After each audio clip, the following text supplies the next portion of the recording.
Hello friends. आज हम class 10th के चैप्टर 3 का इंग्लिश लिटरेचर का चैप्टर 3 का टू स्टोरीज अबाउट फ्लाइंग में जो फर्स्ट पार्ट है हिज फर्स्ट फ्लाइट ये करने वाले हैं। ये लियम ओ फ्लैहार्टी ने लिखी है और इसकी लाइन बाय लाइन एक्सप्लेनेशन आज मैं आपको बताने वाला हूं। चलिए लेट्स बिगिन। ये कहानी एक सीगल के बारे में है जो कि अपनी पहली उड़ान नहीं उड़ पाता है और कैसे उसके पेरेंट्स उसको इंस्पायर करते हैं और उसको उड़ने में मदद करते हैं, यही हम इस कहानी में देखने वाले हैं। देखिए, the young seagull was alone on his ledge. कि जो यंग सीगल था वो अकेला था अपने लेज में। लेज यहाँ पे आप समझिए कि उसका जो आवास है, उसका जो रेजिडेंस है वो लेज है। His two brothers and his sister had already flown away the day before.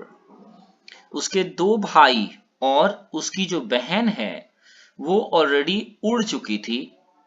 कहां पे? एक दिन पहले। He had been afraid to fly with them. वो क्या था? डरा हुआ था। और किस चीज के लिए डरा हुआ था? टू फ्लाई विद देम, उनके साथ उड़ने में डरा हुआ था। Somehow when he had taken a little run forward to the brink of the ledge and attempted to flap his wings, he became afraid. किसी तरह से हिम्मत जुटा के जब उसने क्या किया, उसने थोड़ी दूर तक का रन अप लिया और वो ब्रिंक बोले तो किनारा, जो एज था, जो किनारा था, वहां तक जब वो पहुंचा तो उसको फिर जो उसका लेज का किनारा था, यानी जो उसके रेजिडेंस का किनारा था, वहां से नीचे एक घाटी थी, वैली जैसी थी।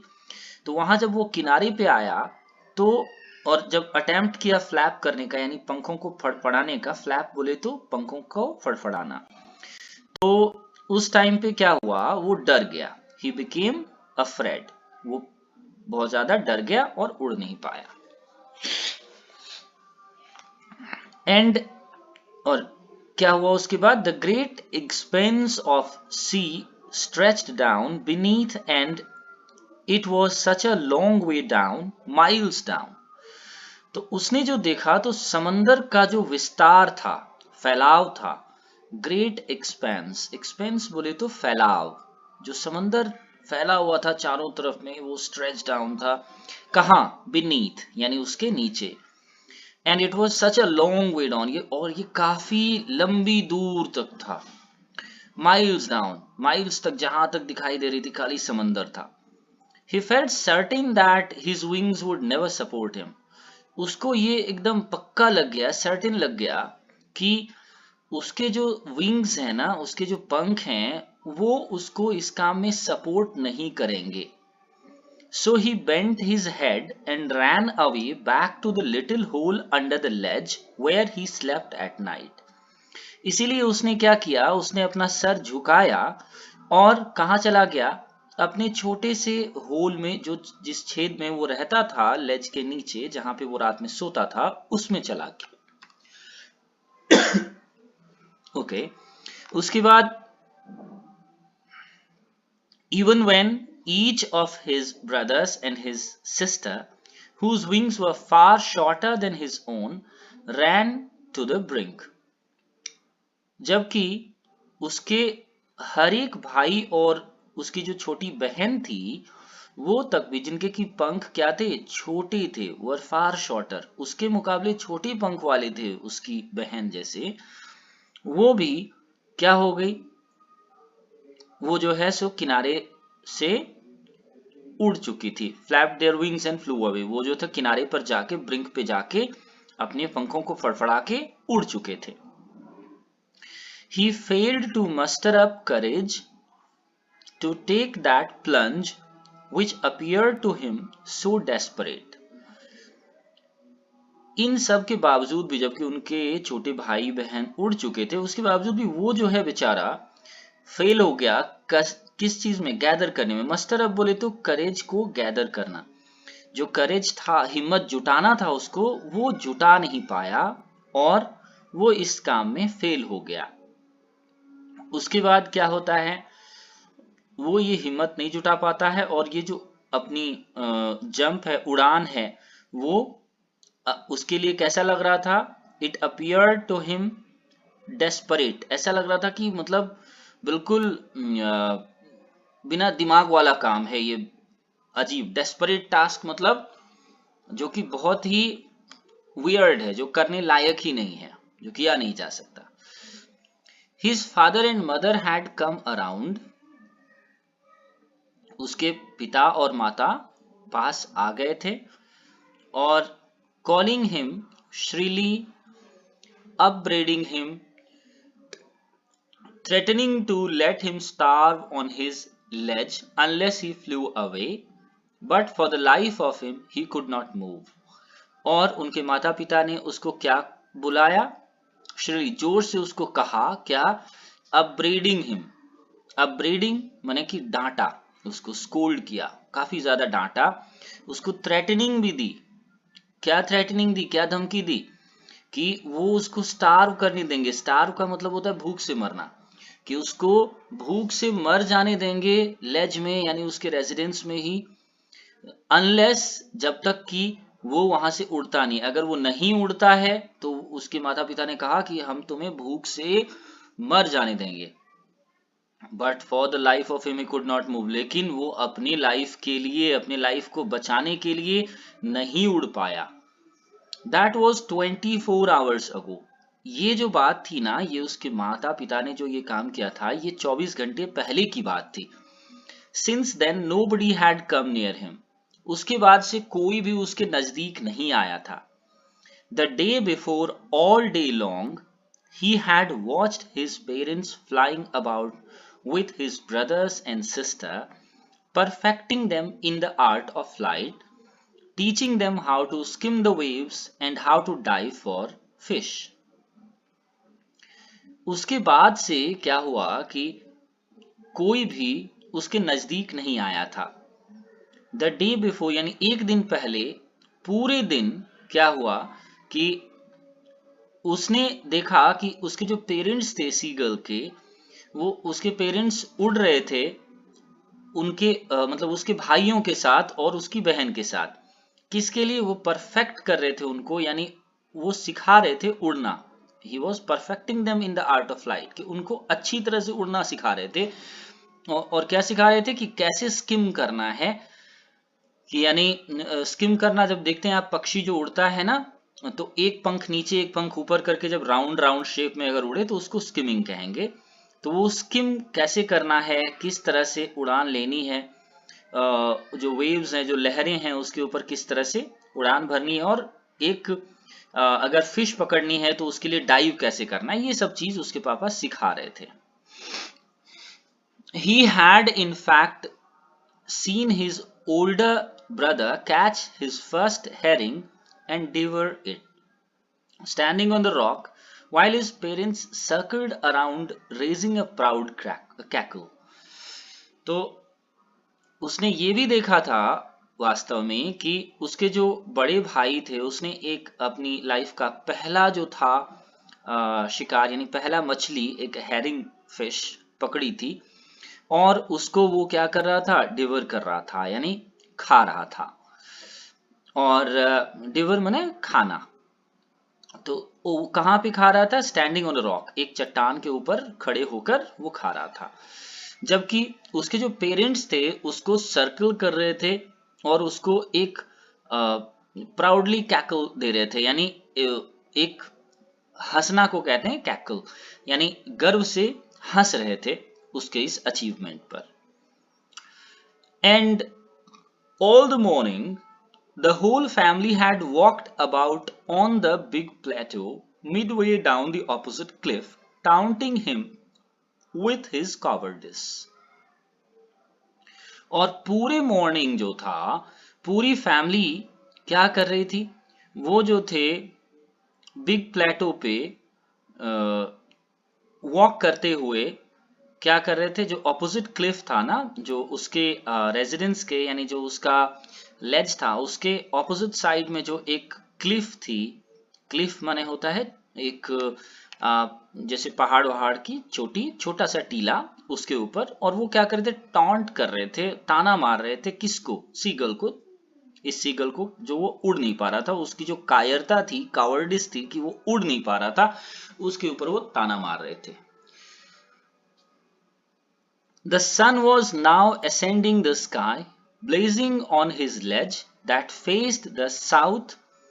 He felt the heat because he had not eaten since the previous nightfall. अब जो था, सूरज ऊपर की ओर चढ़ रहा था, ascending माने ऊपर की ओर जाना, तो सूरज आसमान में ऊपर की ओर जा रहा था, blazing on his ledge, और वो कहाँ, चमक जो है कहाँ बिखेर रहा था, उसके लेज में बिखेर रहा था, जो कि साउथ में था।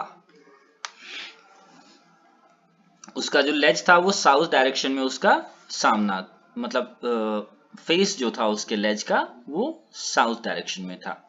He felt the heat because he had not eaten since the previous nightfall. उसने जो है गर्मी महसूस की क्योंकि उसने पिछली रात से कुछ खाया नहीं था। He stepped slowly out to the brink of the ledge and standing on the leg with the other leg hidden under his wing, he closed one eye, then the other. अब उसने क्या किया, वो धीरे धीरे जो है स्टेप करता है, कहाँ पे, किनारे पे, अपने लेज के किनारे पे पहुंच गया, और वहां पे एक पैर पर खड़े होके दूसरे लेग को छुपा लिया। आपने देखा होगा कभी कभी पैरट्स वगैरह को सोते हुए, वो इस तरह से सोते हैं अक्सर, एक पैर को छुपा के एक पैर पे खड़े हो जाते हैं, तो उसी तरह एक पैर को छुपा लिया और एक पैर पर खड़ा हो गया, और उसने जो था अपनी आंखें बंद कर ली और फिर दूसरी आंख बंद की, और उसके बाद क्या करता है, and pretended to be falling asleep, और ऐसा उसने दिखाया कि जैसे कि वो सो गया, प्रिटेंड किया, प्रिटेंड करना मतलब कि दिखाना, किसी को गलत तरीके से दिखाना, जबकि वो एक्चुअल है नहीं, कुछ और दिखाना। Still they took no notice of him. He saw his two brothers and his sister lying on the plateau, dozing with their heads sunk into their necks. लेकिन इसके बावजूद भी उन लोगों ने, जो सीगल की फैमिली थी, उन्होंने कोई नोटिस, कोई ध्यान नहीं दिया उसकी तरफ में।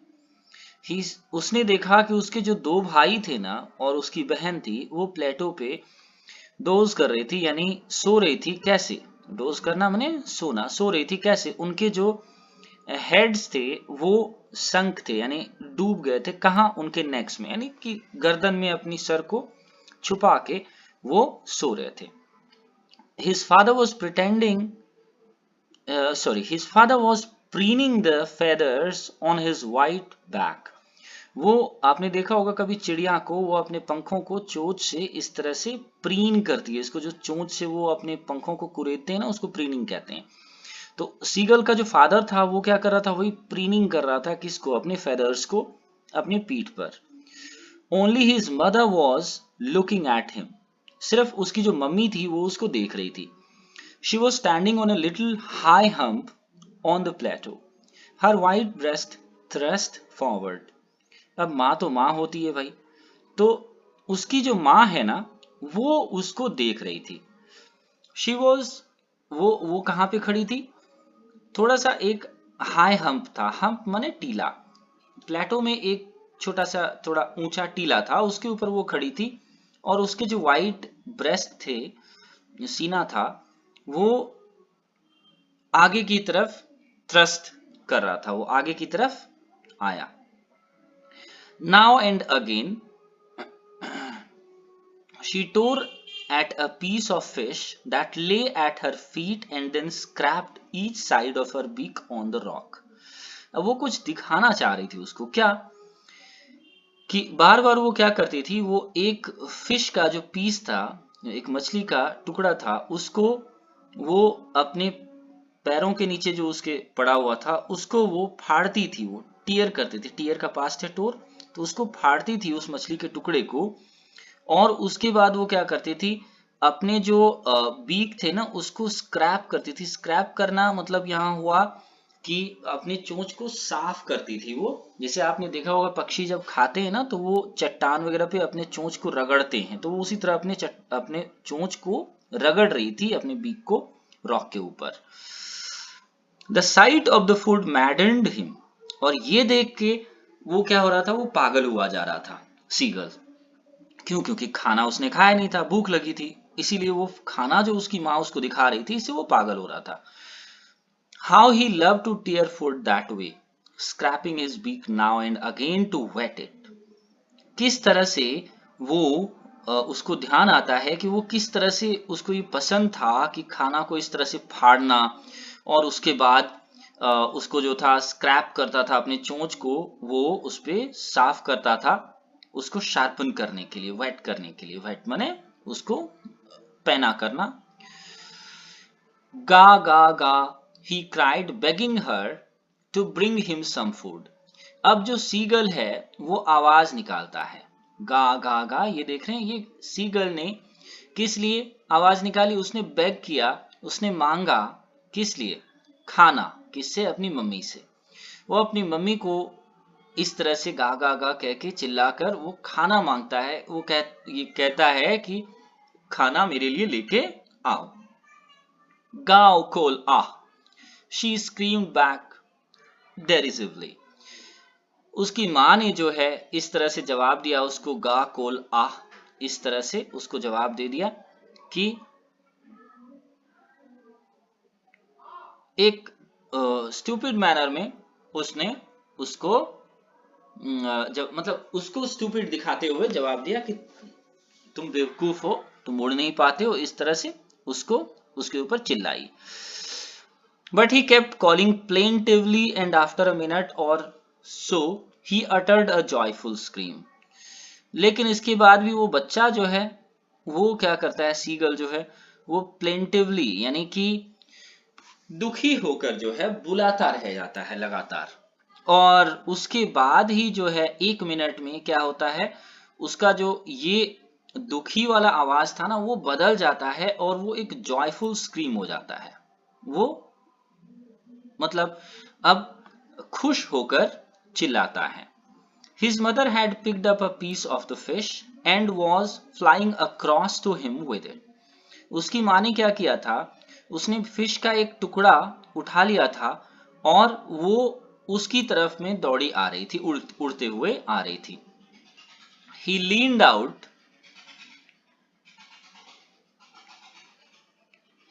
out eagerly, tapping the rock with his feet. उसने क्या किया, वो झुका और ईगरली यानी उत्सुकता से रॉक को अपने जो है पैरों से टैप करते हुए यानी हिट करते हुए क्या करता है, trying to get nearer to her as she flew across. और वो क्या कोशिश कर रहा था कि उसके नजदीक पहुंच जाए जैसे ही वो उसकी माँ उड़ते हुए उसके पास पहुंचती। But when she was just opposite to him, she halted, her wings motionless, the piece of fish in her beak almost within reach of his beak. लेकिन जैसे ही वो उसके सामने थी तब उसकी माँ क्या होती है, रुक जाती है, हॉल्ट कर जाती है। हॉल्ट करना माने रुकना। उसके जो विंग्स थे उसकी मदर के वो मोशनलेस हो गए यानी वो स्थिर हो गई।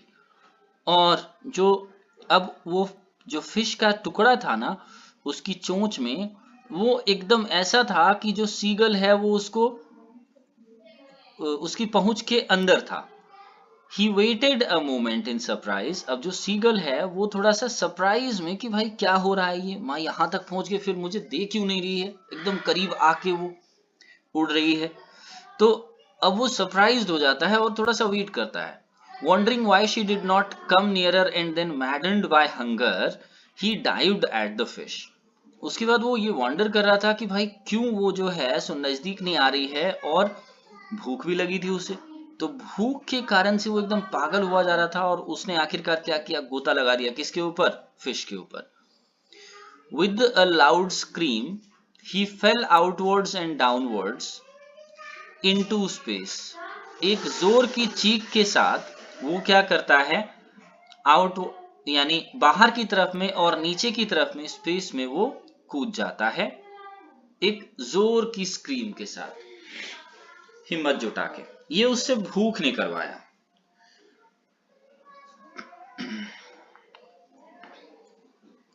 उसके बाद then a monstrous terror seized him and his heart stood still. उस टाइम उसको एक भयानक डर जो है सो वो लगा, सीज कर लिया, यानी कि उस डर ने उसको कैद कर लिया, और उसके बाद उसका जो हार्ट था, उसका जो दिल था, एकदम थम गया। He could hear nothing, वो कुछ नहीं सुन पा रहा था। But it only lasted a minute, लेकिन ऐसा कितनी देर हुआ, बस 1 मिनट के लिए हुआ। जब वो कूद गया था वहां से अपने लेज से खाने का टुकड़ा, फिश का टुकड़ा लेने के लिए, तो 1 मिनट के लिए ऐसा हुआ, उसके बाद नहीं। The next moment he felt his wings spread outwards, अगले ही पल उसे महसूस हुआ कि उसके जो पंख थे वो बाहर की तरफ में खुल चुके थे, फैल चुके थे, क्योंकि उसने अपना पंख खोल लिया था। अब जब पंख खोल लेगा तो फिर तो दिक्कत नहीं होगी। The wind rushed against his breast feathers, then under his stomach and against his wings. जो हवा थी वो उसके ब्रेस्ट और फेदर्स और उसके बाद उसके पेट के नीचे से होते हुए रश करी थी, यानी बह रही थी। एंड अगेंस्ट हिज विंग्स, और किधर, उसके पंखों के विपरीत दिशा में हवा बह रही थी। He could feel the tips of his wings cutting through the air. He was not falling headlong now. अब वो सिर के बल हेडलॉन्ग यानी सिर के बल नहीं गिर रहा था। क्यों? क्योंकि पंख फैला लिया था उसने, और वो जो था अपने विंग्स का जो टिप था, यानी विंग्स का जो कोना था, विंग्स का टिप बोले तो विंग्स का जो किनारा था, उसको महसूस कर रहा था कि जैसे वो हवा उसको काट रही है, क्योंकि पहली उड़ान थी उसकी। He was soaring gradually downward and outward. वो बार बार क्या हो रहा था, ऊपर की तरफ या तो जाता था या फिर बाहर की तरफ में आता था। उसके बाद he was no longer afraid, अब वो डरा हुआ नहीं था। He just felt a bit dizzy, हाँ थोड़ा सा उसको डिजी महसूस हो रहा था। डिजी जैसे कि आप देखिए, अगर कभी झूले पर जाते हैं तो जब आप नीचे की तरफ आते हैं तो थोड़ा सा वेटलेसनेस की वजह से डिजी फील होता है, उसी तरह उसको भी थोड़ा सा डिजी फील हो रहा था। Then he flapped his wings once and he soared upwards. फिर उसके बाद क्या हुआ, उसने अपने पंखों को फड़फड़ाया और वो ऊपर की ओर सोर कर गया, यानी उड़ गया। गा गा गा गा गा गा गाव कोल आह। अब उसने जो है सो ये किसने आवाज दिया, His mother sobbed past him. उसने, उसकी माँ ने ये कहा, और उसके बाद उसकी माँ जो थी उसके पीछे पीछे सूप कर रही थी। सूप करना माने उड़ान भरना, उसके पीछे पीछे उड़ान भर रही थी। हर wings making a loud noise, और उसके विंग्स जो थे काफी जोर जोर से आवाज कर रहे थे उसकी माँ के। He answered her with another scream. जब उसकी माँ ने इस तरह से आवाज दिया तो उसने भी उसकी जो थी बात को मतलब आंसर किया, अपनी तरफ से उसने भी आवाज निकाली। Then his father flew over him screaming. फिर उसका जो पिता था वो उसके ऊपर उड़ने लगा, उसी तरह से चिल्लाते हुए, स्क्रीम करते हुए, चीखते हुए। He saw his two brothers and his sister flying around him. अब जल्दी ही उसके 2 भाई और वो जो बहन थी वो भी उसके आसपास उड़ रहे थे। उसने देखा कि वो भी उनके साथ उड़ रहे थे। Curveting and banking and soaring and diving. वो भी क्या कर रहे थे, करवेट कर रहे थे, यानी उछल रहे थे, जैसे कि घोड़ा उछलता है उस तरह से। फिर बैंकिंग पे, यानी कि एक विंग ऊपर करके नीचे दूसरा वाला विंग जो होता है किनारे की तरफ में उस तरह से उड़ते हैं, उस तरह से बैंकिंग। और सोरिंग यानी वो ऊपर जब जाते हैं आसमान में, ऊपर की तरफ जो जाता है उसको सोरिंग कहते हैं। तो वो सोर कर रहे थे, तो ये सब करते हुए, और डाइविंग कर रहे थे यानी गोता लगा रहे थे, नीचे की तरफ जो जाते हैं उसको डाइविंग कहते हैं। तो ये सब करतब दिखा रहे थे उसके भाई बहन. Then he completely forgot that he had not always been able to fly, and commended himself to dive and soar and curve, shrieking shrilly. फिर उसके बाद वो उस समय भूल गया कि वो जो था उड़ नहीं पा रहा था इससे पहले, इस बात को वो भूल गया और अपने आप को उसने कमेंड किया यानी अप्रिशिएट किया, प्रमोट किया किसके लिए कि डाइव और सोअर और कर्व करने के लिए, ये कलाबाजियां करने के लिए उसने भी जो था श्रीक यानी जोर की शार्प चीख के साथ, श्रीकिंग माने चीखना, श्रीली माने तीखी, तीखी चीख के साथ वो उसने जो है ये सब कलाबाजी करने के लिए अपने आप को तैयार कर लिया. He was near the sea now, flying straight over it, facing straight out over the ocean. अब वो कहाँ था? समंदर के नजदीक था और कहाँ उड़ रहा था? Straight over it, एकदम उसके ऊपर उड़ रहा था और वो एकदम समंदर को जो है सो सामने से फेस कर रहा था, उसके सामने सिर्फ समंदर दिख रहा था. He saw a vast green sea beneath him. उसने देखा कि एक बड़ा सा और ग्रीन समंदर जो है उसके नीचे में था. beneath माने नीचे. With little ridges moving over it, and he turned his beak sideways and cawed amusedly. अब जो सी था उसमें लिटिल रिजेस थे. रिजेस माने लहर, यहाँ पे लहर होगा कि उस सी के ऊपर छोटे छोटे लहर भी मूव कर रहे थे. और अब सीगल क्या करता है, वो जो है अपने चोंच को साइडवेज यानी साइड की तरफ में मोड़ता है और खुश होकर काव करता है. काव करना माने कौवा जो बोलता है उसको काविंग कहते हैं. तो वो खुश होकर, अम्यूजली यानी खुश होकर बोलता है. फिर उसके बाद his parents and his brothers and sister had landed on the green flooring ahead of him. उसके माता पिता, उसके भाई और बहन जो थे वो लैंड कर चुके थे. कहां पे? हाँ, इस ग्रीन फ्लोरिंग पे. उसके सामने जो ये ग्रीन फ्लोरिंग यानी ग्रीन फ्लोरिंग से यहां मतलब है समंदर का, कि उसकी बहन, उसके माता पिता ऑलरेडी समंदर के ऊपर पहले लैंड कर चुके थे. दे वेयर बीकनिंग टू हिम. वो क्या कर रहे थे? वो उसको इशारा कर रहे थे. बिकॉन करना माने कि इनकरेज करना किसी को अपनी तरफ आने के लिए. वो इशारा करके उसको अपनी तरफ बुला रहे थे. कैसे? श्रीली, जोर से यानी तीखी आवाज के साथ में. He dropped his legs to stand on the green sea. उसने अपने लेग्स को क्या किया? ड्रॉप किया यानी नीचे किया. क्यों? ताकि वो ग्रीन सी पे जो हरा समंदर था उसके ऊपर वो खड़ा हो सके. His legs sank into it. उसके पैर जो थे वो डूब गए थे. He screamed with fright and attempted to rise again.